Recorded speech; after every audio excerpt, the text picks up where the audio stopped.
Hey guys, welcome back. In the last lesson, we installed all the needed Hadoop components on each instances, and we created all the configuration files needed for our Hadoop cluster. In this lesson, we'll create the directories that we specified in the configuration files and few temp directories needed for Hadoop to work properly. And then we can start all Hadoop services and validate the installation. First, in the master node, we need to create the directory for the name node in the local file system. This directory location is same as what we mentioned in the hdfs site.xml configuration file. We'll do the same on the slave1 and slave2 nodes as well, but instead of creating the name node directory, we'll create the data node directory on slave1 and slave2. So let's run these three commands on the master node. First, we'll create the directory, and then we'll change the ownership of the directory to HDFS, and then finally we set the proper permissions on the directory. Copy the commands and execute it on the master node. There you go. Now let's do the same on the slaves. This time we'll create directories for the data nodes. So let's go to slave 1, run it. Slave 2, run the same. Now we have the directories created for HDFS to operate. Let's execute this highlighted command here to format the name node on HDFS.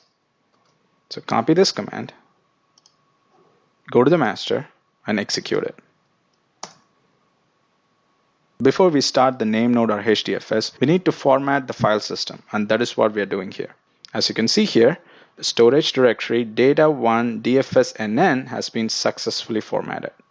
Now we are ready to start HDFS. We'll execute this small script on all nodes. This script will look at what HDFS components are installed on each node and will start each component appropriately.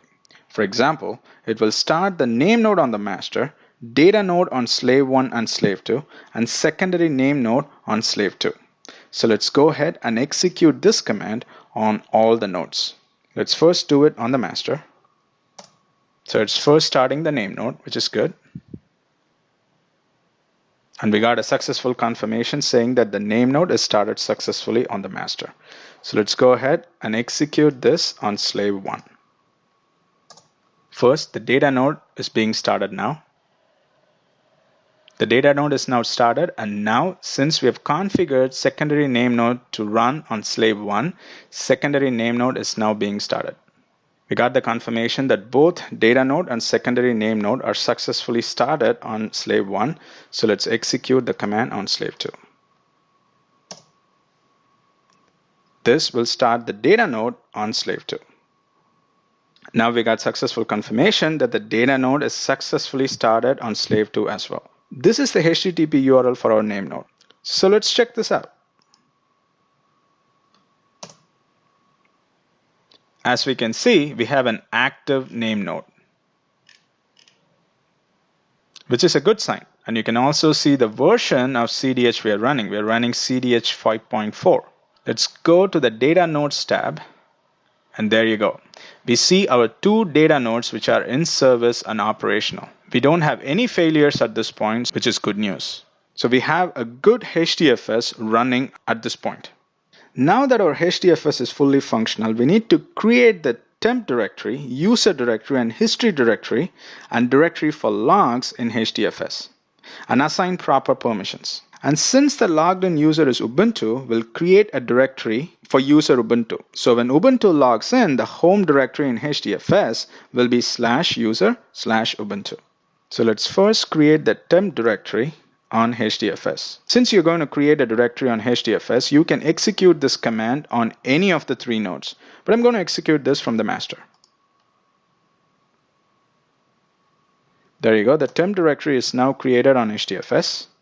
So now let's go ahead and create a directory for the Ubuntu user.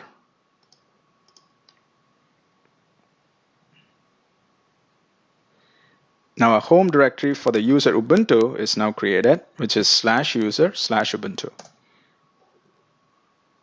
We have now created two directories in HDFS, a temp directory for Hadoop to use and a user directory to be used by the Ubuntu login.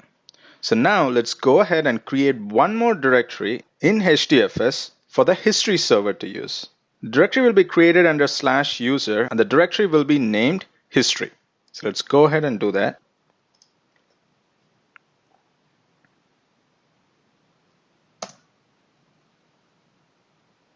The history directory is now created. We need a directory in HDFS to hold the log files from yarn. So we create a directory under var log and name it as hadoop-yarn. So let's go ahead and create the directory on HDFS.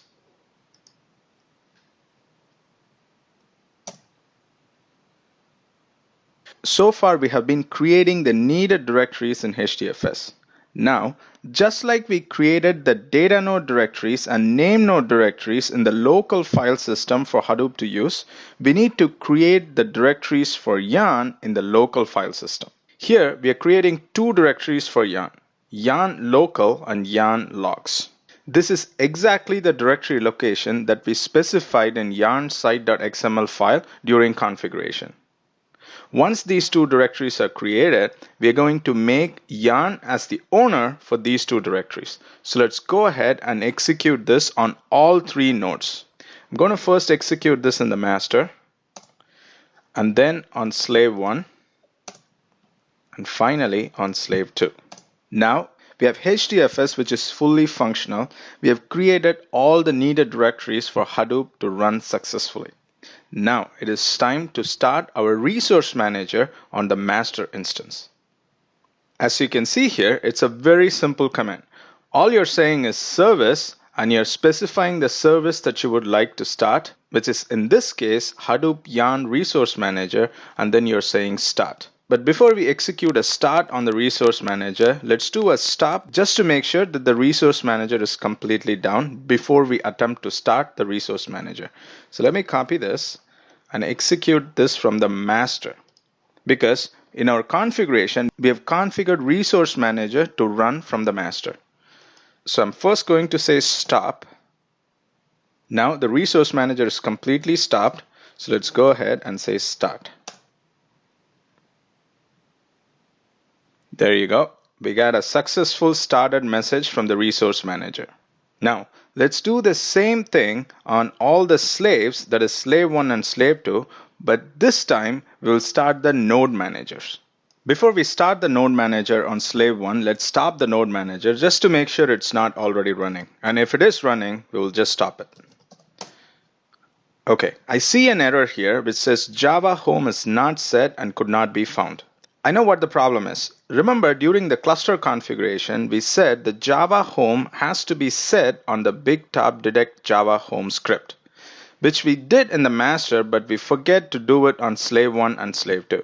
So I'm going to do exactly that now. So I'm going to open this file. I'm going to set the Java home variable inside the script. So let's copy this, open the script. So let's copy export Java home with the location, paste it, and then finally save it. Let's do the same on slave 2 as well. Copy the location of the file, paste it, switch to insert mode, copy export Java home, and paste it. All right, good. Now let's try to stop the node manager again. There you go. This time there are no issues in stopping the node manager, and we did not see an error saying Java home is not set. So now that the node manager is completely stopped, let's go ahead and start the node manager.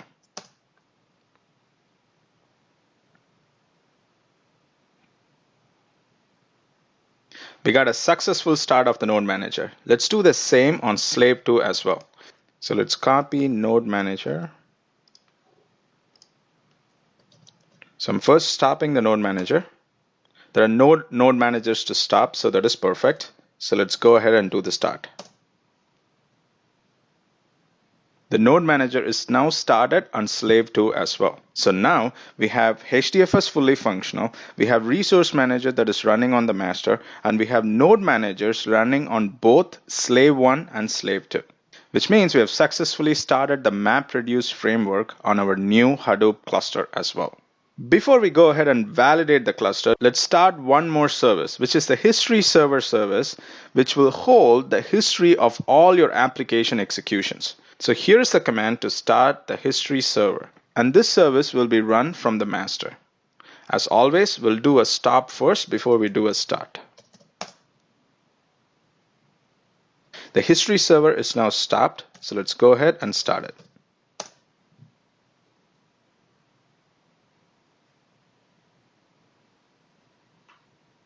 There it is. The history server is also started on the master. Now here we have the application master URL. So let's copy this and let's try it in our browser. As you can see, this is a brand new cluster, and so it has no applications to list. Now let's go ahead and click on the nodes. As you can see here, we have two active nodes, which are nothing but the node managers from slave 1 and slave 2. So any job that we execute, the mappers, the reducers, and combiners will be executed on these two nodes. So this is the web URL for the history server. So let's copy this and let's also try this. So here is the web page for the job history. As you can see, there is no history because it's a brand new cluster. So as of now, we have validated the HDFS or the name node from the UI, and we can also see we have a successful resource manager and node manager running because we can see the application web page, and we can also see the job history server is running because we can see the job history web page. Now these are preliminary checks. But to do an actual and a good validation, why don't we copy our stocks data set to this cluster and execute a MapReduce program, which is the maximum closing price MapReduce program against the stocks data set. Now that will confirm the HDFS, the node managers, resource managers, and Yarn, and all the other services that we just installed. I'm going to use WinSCP to connect to slave 1 and then copy the required input files and the jar files that are needed to execute a MapReduce program onto slave 1 first. And then from slave 1, we're going to upload the input data set into HDFS and then execute the MapReduce program from slave 1. Sounds like a plan? All right, let's create a connection first to connect to slave 1 in WinSCP. So I'm going to click New. For the host name, I'm going to provide the public DNS of slave 1. Copy that, provide that, say Ubuntu is the username. For the private key, I'm going to select the HIRW private key. And then I'm going to save this as slave 1. Say OK and hit login. Say yes.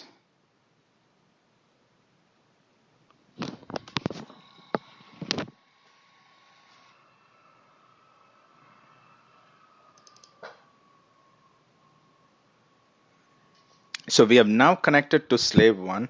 So let's copy the needed files from our local workstation to slave 1. So here I'm going to copy the README file, the input dataset, and the maximum closing price MapReduce jar that we will execute for validating the cluster. So let's go ahead and copy these to slave 1. Hit copy. I'm just simply doing a drag and drop. So let's wait for the copy to complete, and then let's proceed with the validation.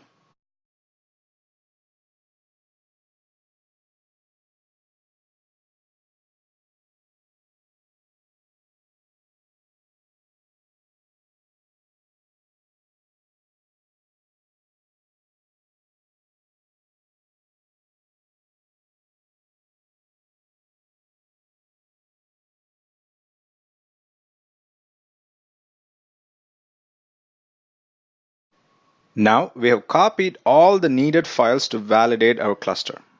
So let's go back to slave 1 and create a directory in HDFS named input and copy our input files, that is the stocks dataset, into this directory. So I'm going to copy these two commands.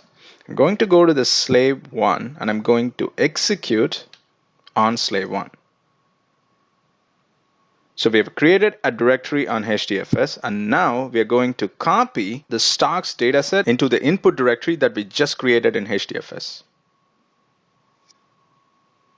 Okay, so now we have the stocks dataset in HDFS. Since this is going to be the first MapReduce job, we don't have to clear the output directory because this is the first execution ever for this cluster.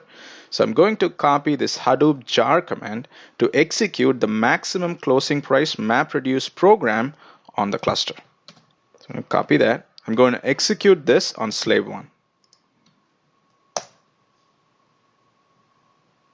There you go. Our MapReduce execution is now in progress, and so far it looks good. We don't see any errors, so which means we have configured all the services properly. The map phase is now progressing. And now the program is successfully completed. We can also see the message saying job completed successfully.